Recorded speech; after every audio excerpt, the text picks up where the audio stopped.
1 साल बीत चुका था। ढोलकपुर वापस शांत था। गांव के लोग फिर से खुशी से जीने लगे थे। हर पूर्णिमा को लोग एक दिया जलाकर ठुन ठुन ठुन साहुर को याद करते थे। पर एक रात कुछ ऐसा हुआ जो फिर से सब कुछ बदल के रख दिया। लाशें फिर से मिलने लगी। हर 2 दिन बाद किसी न किसी के घर के सामने एक कटी हुई लाश पड़ी होती। गांव फिर से कांप उठा। एक दिन सब लोग महाराज के पास पहुंचते हैं और रो रो कर गांव की घटनाओं के बारे में बताते हैं। रात को महाराज 2 सेनापतियों से कहते हैं, जाओ और खोजो इस कांड के पीछे कौन है। लेकिन सुबह सिर्फ उनकी लाशें लौट कर आईं। एक का सिर था ही नहीं, दूसरे के पैर कट चुके थे।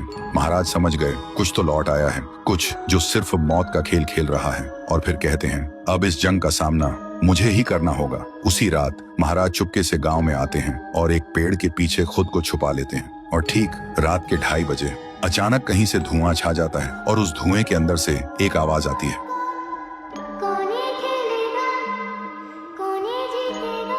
और फिर धुएं के बीच से निकलती है एक गुड़िया, गोल आंखें, एक बेजान सी मुस्कान, लेकिन चेहरा मौत का पैगाम।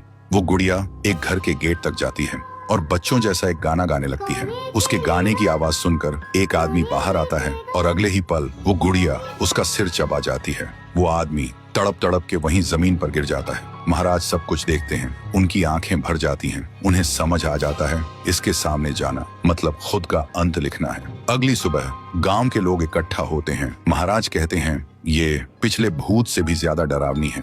इसे सिर्फ वही हरा सकता है जो मौत को पहले ही हरा चुका है। और फिर एक पूर्णिमा की रात सब लोग दिया जलाकर पुकारते हैं, आप वापस आइए, आपके बिना ये गांव जिंदा तो है पर जीने जैसा नहीं। तभी एक आवाज गूंजती है और उसी देह की आग से एक जलता हुआ पेड़ बनने लगता है और उसी पेड़ में से ठुन ठुन ठुन साहुर निकलता है। तभी फिर से वही धुआं छा जाता है और उसके साथ ही एक आवाज।